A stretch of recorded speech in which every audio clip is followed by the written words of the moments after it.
Hello, Holistic Chamber of Commerce family. Welcome to today's member spotlight, where I have with me today Pam Aloia, and she's going to be talking about from clutter to clarity. Now, stay tuned because when we think of clutter, we think of like stuff in our house, but she has a much different take on clutter.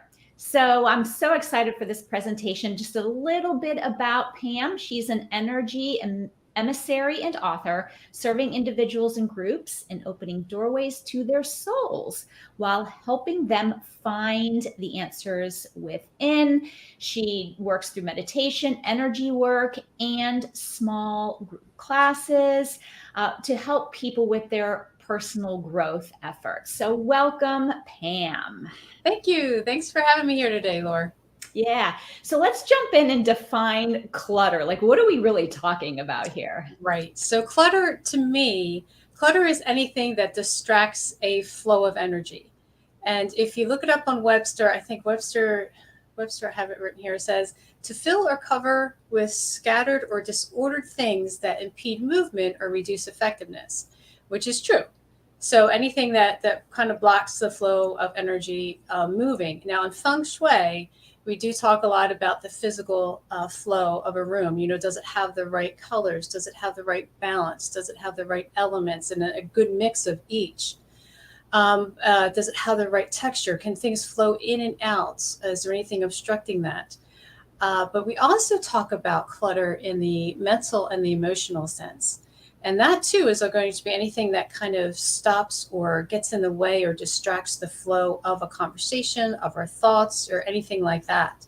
So for instance, we could be in a conversation and somebody says something that we may take personally or that just rubs us the wrong way. And that's all we hear. We stop listening to that conversation from then on. You know, we've all been there. We've all done that. So that in itself would be like, okay, why are we getting caught there? What is the clutter that's making us stay there as opposed to allowing the conversation to flow?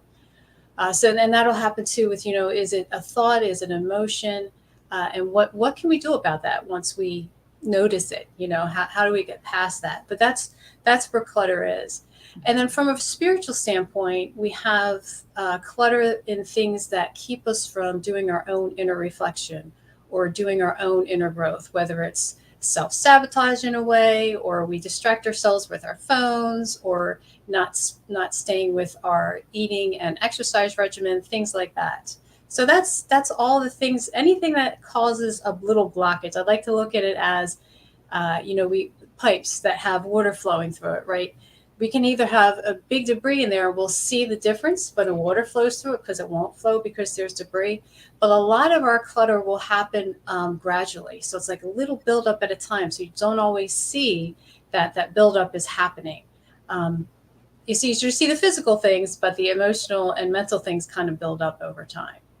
And I can imagine that we start collecting clutter, this internal clutter, both spiritual and emotional, way back when we're little wee ones. So we have a long history of storing that garbage. We absolutely do. We absolutely do. It is that, and that is the hard part, because we have the mental and emotional things that we learn from day one. You know, what aspects or what behaviors help us receive love and attention, or help us experience some of the rejection that we feel. And we start strategizing and overthinking sometimes ways that we can be accepted by groups, over analyzing how people respond to what we say, what we think, and that sort of thing. So yeah, all that clutter, it builds up and it creates different patterns that we don't always know that we have. Yeah, and I think it's just like those patterns where it's like you promise yourself, I swear I'm never going to do this. I'm never going to get involved in another toxic relationship. And then all of a sudden you find yourself yet in one other toxic relationship and you're like, why do I keep doing this? Absolutely. Absolutely. And it's things like that where we know, especially when we keep hitting that same wall over and over again, that is something we really need to address. I think that's like the big ding, ding, ding. You know, you've got some clutter in there going on.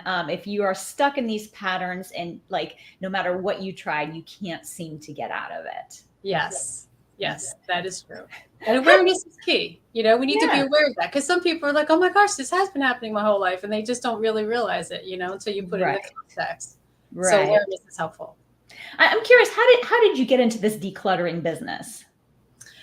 I really like the essence of feng shui. When I first started working in my energy business, I had a feng shui consultant come out, and I learned so much from her. And I just started taking classes, reading books on it, and things like that. And the more I did my own healing in terms of getting through my own mind and emotional clutter, I realized how the two are really interrelated. I believe that our external environments are a reflection of our internal reality.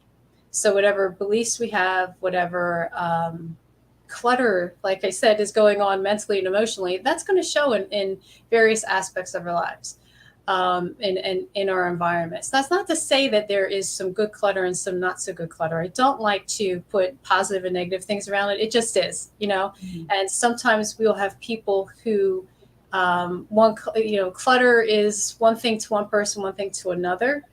So, piles of papers could be considered clutter for one person, but the other person could be completely organized and know exactly where everything is. So, regardless what it is, though, we all have clutter. It's just, what are we going to do with it, kind of a Mhm. thing.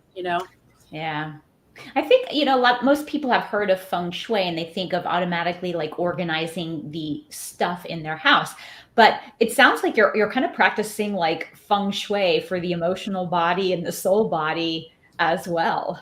Well, feng shui really is about, yes, I think as Westerners, we tend to focus on the physicality of feng shui, which is very, very helpful, because when you walk into a space and it feels peaceful and it's flowing really well, you respond to that. We all respond to that. Um, the essence of feng shui, though, is to really combine the space flow with your goals and what it is you want out of your life. So each area of feng shui has, aspects about your career, your relationships, your health, and things like that. So in each of those areas, what we want to do is talk with ourselves, or if you have a consultant, and figure out, what are your goals in life? What has been an issue for you? Or has there been a pattern that you have not been able to get past?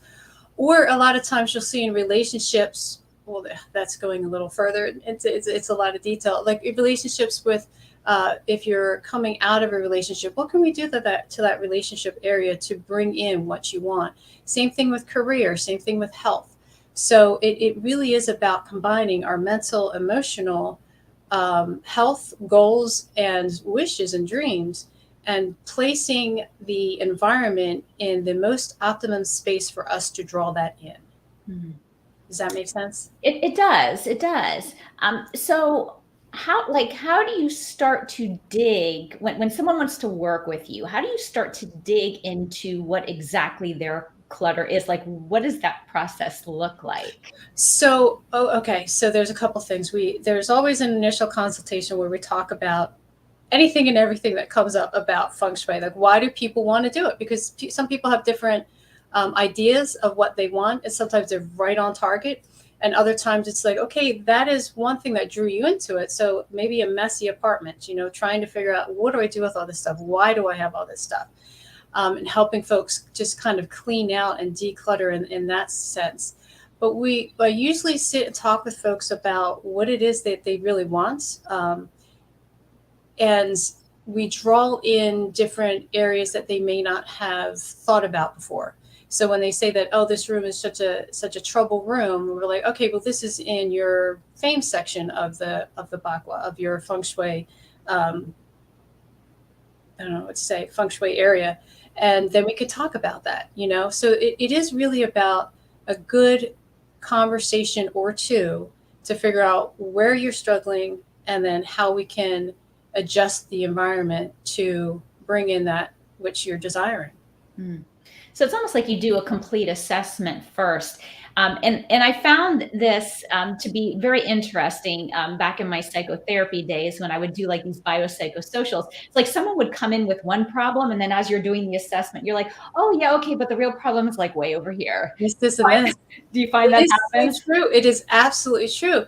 But it's awesome that people just come in with that first issue, because they would have never gotten to the bottom of it if they didn't have the awareness that they had this first issue. And I think that's what's so awesome about the whole feng shui and being mentally and emotionally aware of what's going on with you. There's always something underneath. Well, not always. We can get to the core, but that's the first thing that comes up. There's usually a couple other things underneath that we need to uncover. Mhm. What are some of the reasons that that people come to you? Like maybe just highlight the top ones of, this is the problem that they're experiencing. The top three would be relationships, money, and health. Yeah. Yeah. Yeah. I do have a few people who are saying, well, I think I should be doing a different thing for my career, but that's not as much as the other three. Mm-hmm. Yeah, definitely. Yeah, those tend to be the top ones. It's like They do. relationships, money, and health. Absolutely. Yeah, it's well, because we all, not all, but most people want a relationship, or they've been struggling in relationships for several years or decades, and they're like, listen, I don't know what else to do. Interestingly, I did have a client who was struggling with having a relationship after her mom died. And there were some things going on in the relationship area of her room that was honoring her mom as opposed to bringing in a relationship with a significant other. So it's just kind of interesting how little things like that can impact how we draw relationships, or proper grieving too is part of the relationship piece. Grieving not only of those that have passed, but also grieving relationships that we've had that didn't work out or that we've moved on from. So I also do grief coaching too, because a lot of times, I won't say it's like 50-50, but a lot of times in feng shui, there is something that we haven't let go of, and we're holding on to it. And we don't know how to let it go. And we don't, sometimes we hold on to it because it's a crutch. It's easier for us to hold on to than let go, because we don't know what happens when we let go. Yeah. And so the grief coaching helps out a lot with that too.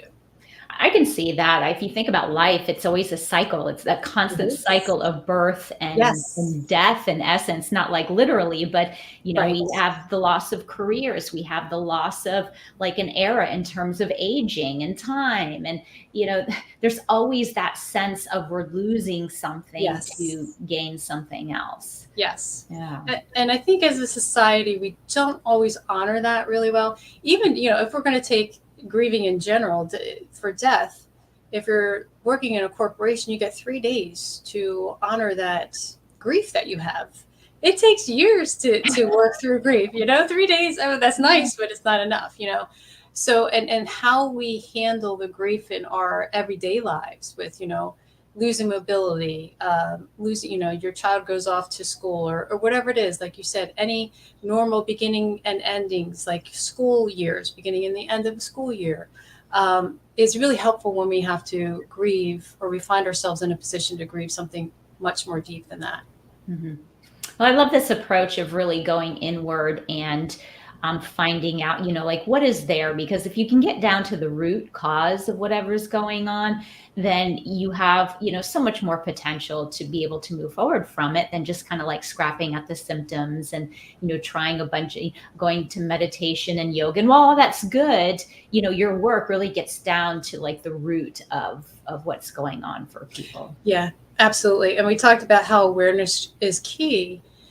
And I find that if we are being aware of what's going on for us mentally and emotionally, whether we're in a space or not, in terms of wanting to clear our space, if we can declutter our minds and declutter the way in which we react or respond to things, so that they're more simple and peaceful as opposed to more erratic, we find that our space reflects that. We start realizing, oh, we don't need to hold on to this so much, or we want new furniture, or we rearrange things in such a way that it's more conducive to the flow of the energy that we're holding within.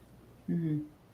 Now, since you work with people in a physical space and then also like emotional and spiritual, can you still work with people anywhere, or are your clients like just local to your area? Oh, it's both. So for remote, in fact, I think some people like remote because then I don't go in their space. Because some people don't want you in their space for a variety of reasons. So what we'll do is there's a couple things. I ask for a layout of, a high level layout of your home, all the floors that you live in, and then if necessary, it isn't always necessary, but I'd like to see a little video of the home too, go in each of the rooms and just see where things are. Because you get a feel for it there. It's nice to have the layout and the blueprint, but then you have a feel for it too. But you can also get that intuitively. Sometimes when you're talking with folks, what rooms need additional attention, based on the conversation and the original assessment in terms of what it is that they're looking for.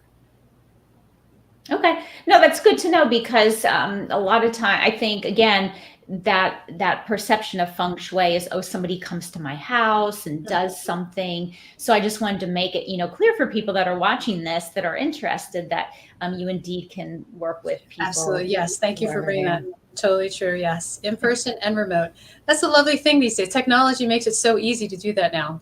It does. It does. And, I think, especially with COVID and stuff, things have really made a shift towards using more online modalities. And we as practitioners have had to adjust and adapt to that too. That is true. Yeah. If we were just working. Yeah. Where do you live, by the way, if someone is near you and they want to like you to come to their house? I'm in the King of Prussia area in Pennsylvania. So probably about 40 minutes outside of Philadelphia. Okay, very good. So you're in Alicia's. Yes, I am. Yes, I am. Fantastic. Yes, yeah. yes. All right. So if someone wanted to like get in touch with you or learn more about you, what would be the best way for them to do that?